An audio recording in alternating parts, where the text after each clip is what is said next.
আত্মীয়তা সম্পর্ক রক্তের সম্পর্ক।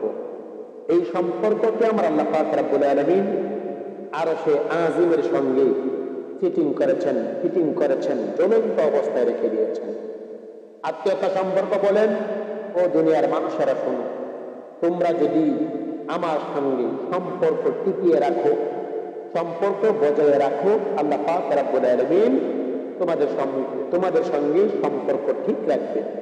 তোমরা যদি আমার সঙ্গে সম্পর্ক বিচ্ছিন্ন করো, কেটে দাও, আল্লাহ পাক রব্বুল আলামিন তোমাদের সঙ্গে সম্পর্ক বিচ্ছিন্ন করে ফেলবেন।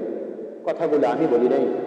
মুসলিম শরীফের 2555 নম্বর হাদিস, ইমামুল আম্বিয়া রাসূল পাক সাল্লাল্লাহু তাআলা আলাইহি ওয়াসাল্লাম বলেছেন, যে ব্যক্তি আত্মীয়তা সম্পর্ক ঠিক রাখবে, আল্লাহ পাক রব্বুল আলামিন তার সাথে সম্পর্ক ঠিক রাখবে। বর্তমানে আমরা পিতার সম্পদ মেয়ে চেয়েছে, বোন চেয়েছে, বোনের সাথে আত্মীয়তা সম্পর্ক নষ্ট হয়ে গেছে, রক্তের সম্পর্ক নষ্ট হয়ে গেছে।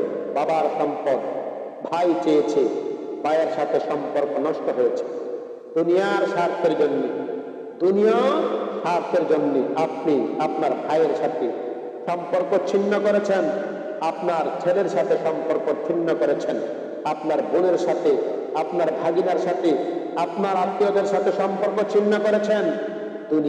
এই দুনিয়ার দাম আমার আল্লাহ পাক রব্বুল আলামিনের কাছে মাছার দানার চাইতেও আরো মূল্য। মাছি দানার চাইতেও আরো মূল্যহীন হচ্ছে এই দুনিয়া। আর আপনি এই দুনিয়ার লোভে পড়ে, এই দুনিয়ার মায়ে পড়ে, এই দুনিয়ার সম্পত্তির লোভে পড়ে আপনি আপনার ভাইয়ের সাথে সম্পর্ক ছিন্ন করেছেন, আপনার বোনের সাথে সম্পর্ক ছিন্ন করেছেন, আপনার ভাতিজার সাথে, আপনার ভাতিজির সাথে, আপনার ভাইগনার সাথে, আপনার ভাগ্নির সাথে, নিকটতম আত্মীয়ের সাথে সম্পর্ক ছিন্ন করেছেন। আপনি তো আল্লাহর সাথে সম্পর্ক ছিন্ন করেছেন। কথাগুলো আমি বলি নাই। আপনি যদি আলেম হন, আপনি যদি জ্ঞানী হন, তাহলে অবশ্যই আপনি হাদিস পড়েছেন।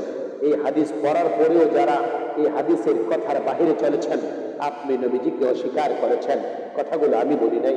আমরা যদি বুখারী শরীফের 3000, আমরা যদি বুখারী শরীফের 7280 নম্বর হাদিসের আলোচনা শুনি, ওখানে রাসূল পাক সাল্লাল্লাহু তাআলা আলাইহি ওয়াসাল্লাম বলেছেন, আমার কুল্লু উম্মত জান্নাতে যাবে ইল্লা মান আবা, যারা আমাকে অস্বীকার করেছেন তারা ব্যতীত। সাহাবা کرام আরজ করলেন, ইয়া রাসূলুল্লাহ, ইয়া হাবিবাল্লাহ, আপনাকে কারা অস্বীকার করবেন, কারা অস্বীকার করেছেন? নবীজি বলেছেন, যারা আমাকে অনুসরণ করে নাই, যারা আমাকে ইত্তেবা করে নাই,